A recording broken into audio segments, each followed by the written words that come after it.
What's your, when you guys are talking about and planning and inviting, governors and everything else, how do you help give them a primer so they even understand the language that's being spoken at these conferences? Because, it's a whole different world that they're walking Yeah. into. I mean, nomenclature is the single most important thing, right? And when you talk about, for instance, I can talk about NFTs and I can talk about all this stuff, and regulators will be like, sitting erect there. They're like, okay, this is serious. And I can talk about digital collectibles, and they're like, oh yeah, digital collectibles. That's great. I love digital collectibles. My kids have them, whatever. They have LOL kids or whatever it is. It's so interesting. Those are the same things. A digital collectible can be an NFT. No. So what we have to do is there is triggering language. This is just like when you deal with a spouse or something like that. There's triggering language that we have to get around. And I think, from my part, the most important thing that we can do to find common ground is if you look at the whole of blockchain and Web3, there's a small portion of it that is financial, things that could be considered securities.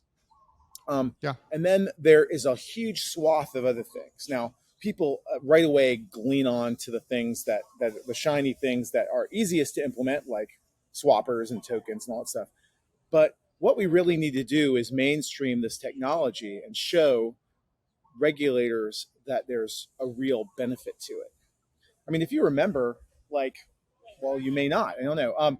When online trading first came on, I think it was Daytech that brought it on.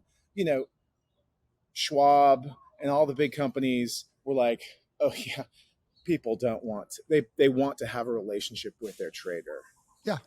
I'm a trusted member of the family, and they could not have been more wrong,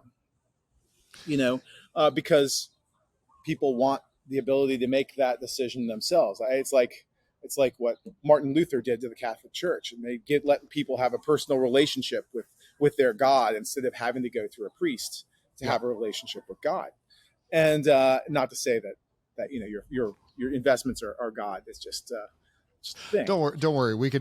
You can offend anyone on the show, and it means I'm nothing. glad. So, but I think that's the real key. And really, when you talk about things like digital identity, when you talk about digital collectibles, when you talk about gamification, when you talk about transparency, when you talk about, you mentioned HelloSign and stuff like that all the time on the show.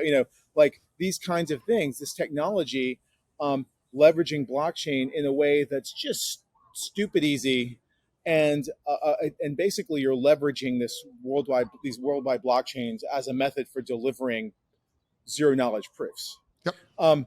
Then suddenly, you're enabling a whole new level of technology that is potentially orders of magnitude larger than the internet did.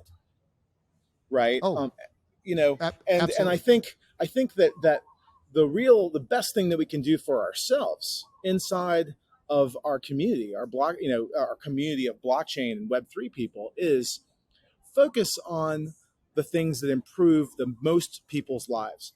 Find ways to make the other 99% who hasn't found the technology see that it works for them, to the point to which people don't talk about Web3 anymore, because they just talk about solutions. Just like nobody says, oh yeah, I'm a database developer. If they do, they're dorks, right? But they just know, oh, I develop